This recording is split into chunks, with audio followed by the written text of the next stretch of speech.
Hello everyone, आज हमारा LeetCode का question number 1957 delete characters to make a fancy string. आज हम सोल्व करने जा रहे हैं एक इंटरेस्टिंग लीड कोड प्रॉब्लम। ये प्रॉब्लम है स्ट्रिंग मैनिपुलेशन का। अगर हम इसको step by step break down करेंगे, प्रॉब्लम क्या है, इंट्यूशन क्या है, थॉट प्रोसेस इसका कैसे बनेगा, ड्राई रन कैसे करेंगे और फाइनल कोड कैसे लिखेंगे, तो चलो बिंदास एकदम इस क्वेश्चन को शुरू करते हैं। पहले तो एक बार इंग्लिश में उन्होंने क्या लिख के दिया हुआ है उसको पढ़ लेते हैं, उसके बाद उसको अपनी लैंग्वेज में समझेंगे। एक फैंसी स्ट्रिंग कौन सी स्ट्रिंग है जिसके अंदर कोई से भी जो 3 कॉन्जिक्यूटिव कैरेक्टर्स होंगे वो इक्वल नहीं होंगे। ठीक है, आपको क्या दिया हुआ है, एक स्ट्रिंग एस दी हुई है और आपको क्या डिलीट करना है, मिनिमम पॉसिबल नंबर, आपको कम से कम कैरेक्टर्स को डिलीट करना है जिससे कि वो आपकी फैंसी बन जाए। फैंसी का मतलब क्या है कि 3 कैरेक्टर्स आपके सेम बिल्कुल भी नहीं रहने चाहिए और आपको रिटर्न क्या करना है, फाइनल स्ट्रिंग जो भी होगी उसको आपको रिटर्न कर देना है। और it can be shown that the answer will always be unique, और जो आपका आंसर है वो एकदम यूनिक आने वाला होगा। ठीक है, फॉर एग्जाम्पल अब एक बार इसको पहले ना अपनी वाली लैंग्वेज में भी समझ लेते हैं। ठीक है, सो आ जाते हैं, उसके लिए अपने नोट्स पहले ही खोल लेते हैं। पहले तो समझते हैं कि प्रॉब्लम क्या कहती है। प्रॉब्लम का नाम है मेक फैंसी स्ट्रिंग। हमें क्या दिया हुआ है, एक स्ट्रिंग दी हुई है और हमें उसको फैंसी बनाना है। ठीक है, हमें क्या दिया हुआ है, हमें एक स्ट्रिंग दी हुई है और हमें उस स्ट्रिंग को किसके अंदर कन्वर्ट करना है, फैंसी स्ट्रिंग के अंदर कन्वर्ट करना है। फैंसी का क्या मतलब है, यानी स्ट्रिंग में कोई भी कैरेक्टर्स 3 बार या उससे ज्यादा कंसेक्यूटिवली नहीं आना चाहिए। अगर ऐसा होता है तो जो आपके एक्स्ट्रा कैरेक्टर्स होंगे उनको हटा दो। आउटपुट में एक वैलिड स्ट्रिंग रिटर्न करनी है जिसमें आपकी कोई भी कैरेक्टर 3 बार या फिर उससे ज्यादा एक साथ ना हो। ठीक है, फॉर एग्जाम्पल जैसे कि हमारे पास एक स्ट्रिंग ले लेते हैं, यहाँ पे नेक्स्ट लाइन में जाते हैं, यहाँ पे एक स्ट्रिंग लेते हैं LEETCOOODE। ठीक है, अब आप यहाँ पे देखना, हम स्टार्ट कहाँ से करेंगे, एल से स्टार्ट करेंगे। एल एक बार आया कोई प्रॉब्लम नहीं है। ई पे आते हैं, ई कितनी बार आया आपके पास, ई भी एक बार आया कोई प्रॉब्लम नहीं है। अगेन ई है कोई प्रॉब्लम नहीं है, क्योंकि अभी तक ई आपके पास सिर्फ 2 बार आया है। आपको प्रॉब्लम कब है, जब 3 या उससे ज्यादा बार आएगा। टी कोई प्रॉब्लम नहीं है, सिंगल टाइम है। सी सिंगल टाइम है। बट जब हम यहाँ बात करते हैं ओ की, तो ये क्या है, मेरे पास मोर देन 2 है। और अगर आपके पास कोई भी जो कैरेक्टर है वो आपके पास मोर देन 2 टाइम्स आ जाता है तो आपको क्या करना पड़ेगा, उसमें से उसको 1 टाइम आप रिमूव कर सकते हो। अब आपके पास ओ कितनी बार आया, 2 टाइम्स आया, तो कोई प्रॉब्लम नहीं है। देन डी एंड देन ई, तो जो आपकी फाइनल स्ट्रिंग बनेगी वो क्या बनेगी, LEETCOODE, that is leet code. So हमारी जो स्ट्रिंग है वो हमारी क्या थी दूसरे एग्जांपल के अंदर, ए, उसके बाद क्या था हमारे पास वहां पे बी, उसके बाद था ए और ए। ठीक है, अब आप यहाँ देख सकते हो जो मेरे पास स्टार्टिंग में ही ए कितनी बार आ गया है, 3 बार तो स्टार्टिंग में आ गया। जब स्टार्टिंग में 3 बार आ गए तो एक बार तो मुझे इसको स्टार्टिंग में रिमूव करना पड़ेगा। देन उसके बाद अब यहाँ देखोगे तो यहाँ तो 4 बार आया हुआ है। आप एक बार रिमूव करोगे तो अभी भी 3 टाइम्स है, आप नहीं रख सकते हो। जब आप उसको एक बार और रिपीट करोगे तो आपके पास जो फाइनल स्ट्रिंग बनेगी वो क्या बनेगी, AABAA। ठीक है, अब अगर हम बात करते हैं इसको सोल्व करने का क्या तरीका है। ठीक है, अगर हम नॉर्मल बात करते हैं, इसको मैं 3 लूप अगर लगा सकता हूँ। ठीक है, एकदम ब्रूट फोर्स अप्रोच देखने वाले हैं इसका। अगर मैं 3 लूप लगाता हूँ, फर्स्ट लूप क्या करेगी, मेरे एकदम फर्स्ट कैरेक्टर पे रहेगी। ठीक है, अभी बस इतना सोच के चलना कि यहाँ पे 3 लूप है। 4, अभी हम अगर बात करते हैं फर्स्ट लूप की, तो वो किसके स्टार्ट करेगी, मेरे फर्स्ट वाले कैरेक्टर से स्टार्ट करेगी।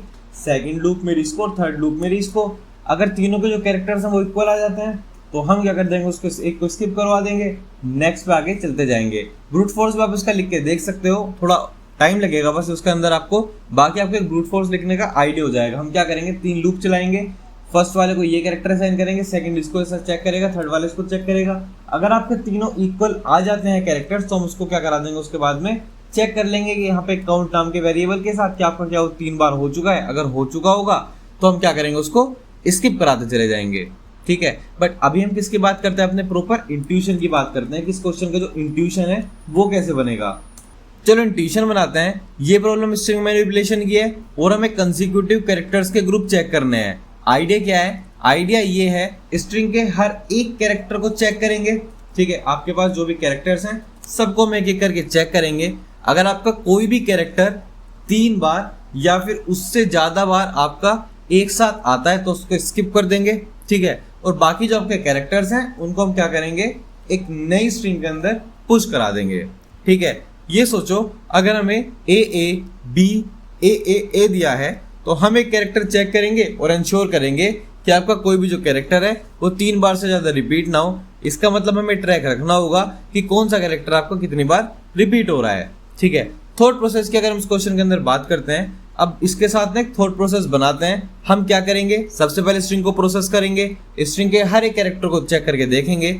उसके बाद क्या करेंगे, कॉन्जिक्यूटिव कैरेक्टर्स के ऊपर ट्रैक बनाएंगे। हमें ये पता होना चाहिए ना कि करंट कैरेक्टर मेरा कितनी बार रिपीट हुआ है, इसलिए हम एक काउंटर रख सकते हैं। उसके बाद क्या करेंगे, अगर आपका कोई भी जो कैरेक्टर है वो आपका 3 बार या फिर उससे ज्यादा रिपीट होता है तो उसको स्किप कर देंगे और फाइनल क्या करेंगे, अपना रिजल्ट उससे तैयार करा लेंगे। ठीक है, तो हमने यहाँ पे 4 स्टेप देखे हैं। वो 4 स्टेप क्या क्या हैं, सबसे पहले पूरी स्ट्रिंग को प्रोसेस कराएंगे। ठीक है, दूसरे स्टेप में हम उसके बाद में क्या करेंगे, जो कॉन्जिक्यूटिव कैरेक्टर्स हैं उसके ऊपर क्या लगा देंगे, ट्रैक लगा देंगे, उनको चेक करने के लिए कि भाई कौन चीज कहाँ तक पहुंची है। उसके बाद क्या करेंगे, स्किप कर देंगे अगर आपके पास कोई भी 3 बार से ज्यादा आ जाता है। और फाइनल फोर्थ के अंदर क्या करेंगे, जो भी मेरा एग्जैक्ट रिजल्ट होगा मैं उसको लास्ट में रिटर्न करा दूंगा। ठीक है, बट इसके अंदर एक प्रॉब्लम है, अगर हम ओरिजिनल स्ट्रिंग में चेंजेस करेंगे तो इंडेक्सिंग आपकी पूरी मेस्ड अप हो सकती है। तो क्या करेंगे हम, इसके अंदर एक आइडिया है कि हम स्ट्रिंग को पहले वेक्टर में कन्वर्ट कर लेंगे और उसमें चेंजेस करते जाएंगे। ठीक है, या फिर एक नई स्ट्रिंग बना ले। वेक्टर अप्रोच बेस्ट रहेगा इसके अंदर, क्योंकि उसमें मैनिपुलेशन करना आसान होता है। ठीक है, प्रॉपर अगर हम बात करते हैं ड्राई रन की, तो चलो एक ड्राई रन के साथ एग्जांपल के साथ इसको समझते हैं। ठीक है, और वेक्टर का हम इसके अंदर यूज करने वाले होंगे। सो आ जाते हैं इसके ड्राई रन के ऊपर। यहाँ पे एक स्ट्रिंग ले लेते हैं, वो स्ट्रिंग अपनी पुरानी वाली ले लेते हैं, A B A। ठीक है, ये हमारे पास एक स्ट्रिंग है, हम इसको ऊपर करने वाले हैं। सबसे पहले इसको प्रोसेस कर लेंगे, किसके अंदर, एक वेक्टर के अंदर इसको प्रोसेस कर लेते हैं। तो यहाँ पे एक वेक्टर ले लेते हैं। अभी क्या बनेगा मेरा, A, उसके बाद B, उसके बाद A और A। ठीक है, हमने इसको किसके अंदर चेंज कर लिया, यहाँ पे वेक्टर के अंदर चेंज कर लिया है। ठीक है, अब उसके साथ में कुछ ना यहाँ पे वेरिएबल्स हैं जिनका हम यूज करने वाले हैं। सबसे पहले हम अपने फर्स्ट कैरेक्टर को इनिशियलाइज कर लेंगे, चलो लास्ट से। ठीक है, क्योंकि हम उसको बाद में अपडेट करते रहेंगे। तो अभी मेरे पास कौन आ चुका है, लास्ट में A आ चुका है। काउंट कितनी होगी, स्टार्टिंग में मेरी काउंट होगी एकदम 1 होगी। ठीक है, कोई प्रॉब्लम नहीं है। और उसके साथ साथ मैं क्या ले लूंगा, पे पोजीशन ले लूंगा एक। ठीक है, पोजीशन कितनी हो जाएगी मेरी, स्टार्टिंग में 1 हो जाएगी। नई स्ट्रिंग के लिए पोजीशन है, क्योंकि पहला कैरेक्टर ऑलरेडी एकदम आपका वैलिड होगा। अब जो हमारा लूप स्टार्ट होगा, वो लूप कहां से स्टार्ट होगा मेरा, इस वाले A से मैं उस लूप को स्टार्ट कर सकता हूँ। ठीक है, तो यहाँ पे क्या लिख लेते हैं, स्टार्टिंग में I की वैल्यू कितनी रहने वाली है, मेरे पास 1 रहने वाली है। ठीक है, अब आप ये बताओ, जो मेरा इंडेक्स 1 पे कैरेक्टर है वो क्या है, सीधा सीधा मेरे को दिख रहा है, इंडेक्स 1 पे कैरेक्टर क्या है मेरा, A है। ठीक है, और लास्ट कैरेक्टर क्या है जस्ट पहले वाला, भाई वो भी A है। यानी कि A की काउंट कितनी हो चुकी है, यहां तक मेरी 2 हो चुकी है। ठीक है, कोई प्रॉब्लम नहीं है अभी तो। उसके बाद क्या होगा, जब आपको पता चल जाएगा कि हमारे जो काउंट है, अभी तक काउंट मेरी कितनी है, 2 है। अगर मेरी काउंट 2 है तो उसका मतलब क्या है कि वो स्मॉलर देन इक्वल टू 2 है। ठीक है, कोई प्रॉब्लम नहीं है। अब हम क्या करेंगे, उसको यहां से हटा के यहाँ पे मूव आउट करेंगे। तो पहले वाले केस में तुम्हारा सब कुछ वैलिड हो चुका है। उसके बाद में I की वैल्यू अपडेट होगी, कितनी हो जाएगी, 2। यानी कि मैं किस कैरेक्टर पर आ चुका हूँ, मैं अपने थर्ड वाले के ऊपर आ चुका हूँ। ठीक है, कैरेक्टर ऑफ 2 क्या है, A है। लास्ट क्या है मेरा, A है। काउंट मेरा फिर से इंक्रीज होगा। तो इस वाली कंडीशन के अंदर जो मेरी काउंट की वैल्यू है, पहले तो 2 हुई थी, बट इस बार मेरी काउंट की वैल्यू कितनी हो जाएगी, यहाँ पे 3 हो जाएगी। और काउंट क्या आ गई मेरे पास, ग्रेटर देन 2। तो इसको हम क्या कर देंगे, स्किप कर देंगे। ठीक है, सो जो मेरा इंडेक्स 2 है वो क्या हो जाएगा मेरा, यहाँ पे फाइनली स्किप हो जाएगा। ठीक है, उसके बाद क्या होगा, मेरा I की वैल्यू यहाँ से अपडेट हो जाएगी, किसके लिए, 3 के लिए अपडेट हो जाएगी यहाँ पे I की वैल्यू हमारी। उसके बाद हम जब 3 पे जाके चेक करेंगे तो आपको कैरेक्टर क्या मिला, B कैरेक्टर मिला है यहाँ पे। तो यहाँ पे जो मेरे कैरेक्टर है, कैरेक्टर कितना है हमारे लिए, यहाँ पे B कैरेक्टर है। और अगर मेरे पास B कैरेक्टर है और लास्ट B भी क्या है मेरे पास, A है। ठीक है, तो डिफरेंट कैरेक्टर्स हैं। और अगर आपके पास डिफरेंट कैरेक्टर्स हैं तो हम यहाँ पे काउंट को किससे अपडेट कर देंगे, उसको वापस से 0 से। ठीक है, कि सब कुछ अब तो 0 हो ही चुका है। और हम क्या कर लेंगे, बस हम इसके सिंगल काउंट के लिए चेक कर लेंगे, जो कि सिर्फ B होगा। जब B को आप काउंट करोगे तो B कितना आएगा आपके पास, सिर्फ और सिर्फ 1। और जो 1 है वो क्या है आपका, लेस देन इक्वल टू 3 है। तो कोई प्रॉब्लम है ही नहीं आपके हाथ में। उसके बाद में नेक्स्ट इटरेशन आएगी, I की वैल्यू कितनी हो जाएगी आपके हाथ में, 4 हो जाएगी। ठीक है, एक सेकेंड इसको कम कर लेते हैं, हटा देते हैं अभी के लिए इसको। तो जब आपकी I की वैल्यू 4 होगी तो हमारे पास जो कैरेक्टर 4 है वो क्या आएगा मेरे पास से, वापस में A आ जाएगा। ठीक है, लास्ट क्या है मेरा, B है। डिफरेंट कैरेक्टर है। A की अगर हम बात करते हैं तो A की इस बार काउंट कितनी हो जाएगी, वापस से 1 हो जाएगी। क्यों, क्योंकि पहले तो कैरेक्टर डिफरेंट है ना, तो कोई प्रॉब्लम नहीं है इसके अंदर आप तो। और याद रखना पोजीशन मेरी हर बार आगे से आगे चलती रहेगी, ठीक है। उसके बाद में क्या होगा, i इक्वल्स टू 4 के लिए हम ऑलरेडी देख चुके हैं, कोई प्रॉब्लम नहीं है।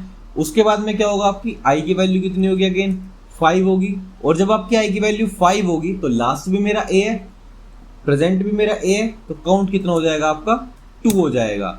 बट जब आप i इक्वल्स टू 6 पे जाओगे तो उसके बाद वहां पे आपको क्या दिखने वाला है, आपका लास्ट a है, करंट a है, तो काउंट कितना हो चुका है, 3 हो चुका है। सो इस केस में हम इसको क्या कर देंगे, यहाँ से स्किप करवा देंगे, ठीक है। आप इसको इजीली स्किप करवा सकते हो कि आपके पास काउंट जो है वो ग्रेटर देन क्या आ चुका है, आपका 2 आ चुका है। और यहाँ पे उसके बाद हम किसके लिए चलेंगे, i इक्वल्स टू 7 के लिए चलेंगे अभी, क्योंकि हमारे पास एक और कैरेक्टर है।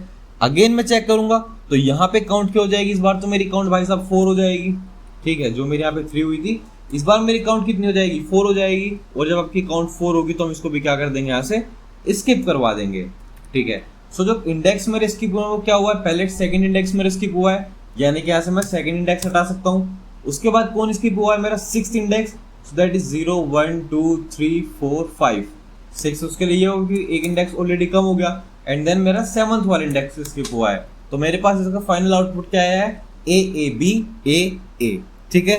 ड्राई रन से क्लियर है कि हमें सही आउटपुट एकदम मिल रहा है। तो अब चलते हैं इसके फाइनल एकदम कोड वाले पार्ट की तरफ, आ जाते हैं इसमें कोड करने के लिए। सो इसको अभी के लिए तो यहाँ से बंद कर देते हैं, क्योंकि अब क्वेश्चन की जरूरत नहीं है। अब यहाँ से सीधा हमें क्वेश्चन लिखना है, ठीक है। सबसे पहले हम क्या कर रहे थे, एक वेक्टर बना लेते हैं जिसके अंदर जो भी हमारे सारे कैरेक्टर्स हैं उनको हम स्टोर करा लेंगे। तो हम क्या क्रिएट करते हैं, एक वेक्टर क्रिएट कर लेते हैं कैरेक्टर का, ठीक है। और उसके अंदर क्या कर लेते हैं, हमारा क्या काम है कि जो भी हमारे पास स्ट्रिंग है उसको हम बिगिन से लेके एंड तक उसके अंदर जितने भी कैरेक्टर्स हैं सारे के सारे उसके अंदर क्या हो जाएंगे, कैरेक्टर्स आ जाएंगे, ठीक है। सो हमारे वेक्टर तैयार है, उसके अंदर सारे कैरेक्टर्स भी मेरे आ चुके हैं। उसके बाद हम क्या क्या कुछ वेरिएबल्स का यूज कर रहे थे, सो हम वेरिएबल्स को डिफाइन कर लेते हैं। एक तो हमारा लास्ट कैरेक्टर था जो ये बता रहा था कि इससे पहले हमारे पास कौन आ रहा है, ठीक है। इनिशियलाइज किससे करेंगे, जो भी मेरा फर्स्ट कैरेक्टर होने वाला है एकदम, ठीक है। सो एक तो हमारे पास क्या आ चुका है, लास्ट कैरेक्टर है जो भी है हमारे पास वो आ गया है। और क्या चाहिए हमें इसके साथ साथ में, एक हमारे पास इंटीजर काउंट ले लेते हैं जो काउंट करता रहेगा मेरे पास कितने हो चुके हैं। स्टार्टिंग इसको 1 से रख लेते हैं किसी भी चीज़ के लिए। और लास्ट हमारे पास क्या आएगा, एक इंटीजर यहाँ पे ले लेते हैं पोजीशन, ठीक है, POS, और उसको भी किससे ले लेंगे, 1 से स्टार्ट करा लेंगे, ठीक है। इसको हम किसके लिए रखते हैं, बेसिकली अपनी नई वाली स्ट्रिंग के लिए। अभी उसके बाद हम क्या करेंगे, यहाँ पे आके अपनी लूप चला लेंगे, ठीक है। लूप चलाने के लिए वही सेम कंडीशन लिखेंगे, for int i equals to 1। उसके बाद ये आपकी कब तक चलने वाली है, जब तक आपके सारे कैरेक्टर जो है खत्म नहीं हो जाते हैं। सो i इज लेस देन क्या हो जाएगा आपका कैश डॉट साइज, ठीक है। उसके बाद में जो एक एक करके आपकी क्या होती रहेगी, इंक्रीज होती रहेगी। सो i प्लस प्लस, ठीक है। फर्स्ट हो चुका हमारा। अब हम यहाँ पे क्या चेक करेंगे, इफ जो भी मेरे कैरेक्टर्स ऑफ i के अंदर यहाँ पे जो भी मेरी वैल्यू होगी, अगर आपकी वो value is not equals to last है, यानी कि लास्ट वाला एलिमेंट और ये वाला एलिमेंट क्या है, दोनों बिल्कुल आपके अलग अलग हैं।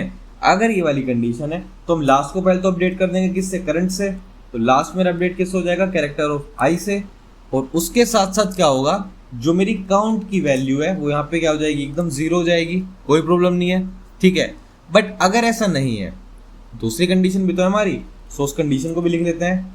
इफ जो भी मेरी काउंट की वैल्यू है, अगर मैं उसको यहाँ पे इंक्रीमेंट करता हूँ उसका और आपका, और इसको ना एक बार पोस्ट की जगह ना इसको प्री इंक्रीमेंट कर लेते हैं, ठीक है। और अगर आपकी वो जो वैल्यू है वो आपकी क्या आ जाती है, ग्रेटर देन 2 आ जाती है, तो इस केस में हम क्या करेंगे, उसको बेसिकली स्किप कर देंगे। तो ये क्या हो जाएगा, आपका कंटिन्यू हो जाएगा यहीं पे। उसके बाद क्या होगा, यहाँ पे पोजीशन को अपडेट कर लेंगे बस। उसके बाद तो सो जो भी मेरी कैरेक्टर्स के अंदर पोजीशन होगी वो भी मेरी अपडेट होगी, ठीक है। तो वो किससे अपडेट हो जाएगी, जो मेरे कैरेक्टर ऑफ i की वैल्यू होगी, नॉर्मल सी बात है, ठीक है। और बस यहाँ पे इसका कोड जो है फाइनली खत्म हो जाता है, ठीक है। अब हम इसके बाद क्या कराएंगे, बस एकदम रिटर्न करा लेंगे। सो रिटर्न करने के लिए यहाँ पे लास्ट में एकदम लाइन लिख लेते हैं अपनी रिटर्न के लिए। सो लास्ट में बस क्या कराना है, रिटर्न कराना है। रिटर्न के लिए हम यहाँ पे क्या लिख लेते हैं, जो भी मेरे यहाँ पे भी हमने वेक्टर बनाया है वो मेरी कहाँ से स्टार्ट होगी, बिगिन से स्टार्ट होगी, ठीक है। कहाँ तक जाएगी, ये मेरी पोजीशन तक जाने वाली है, ठीक है। तो उसके लिए मैं क्या लिख लूँगा, यहाँ पे डॉट बिगिन से लेके इसके अंदर बस मैं क्या ऐड कर दूंगा, मेरी यहाँ पे POS की वैल्यू ऐड करा दूंगा। और ये आपका यहाँ पे क्या हो जाएगा, फाइनली कंप्लीट हो जाएगा। इसको एक बार रन करके आप चेक कर लेते हैं। और आप देख सकते हो हमारे सारे टेस्ट केसेस जो हैं वो इजीली यहाँ पे पास हो चुके हैं। सबमिट करके चेक कर लेते हैं।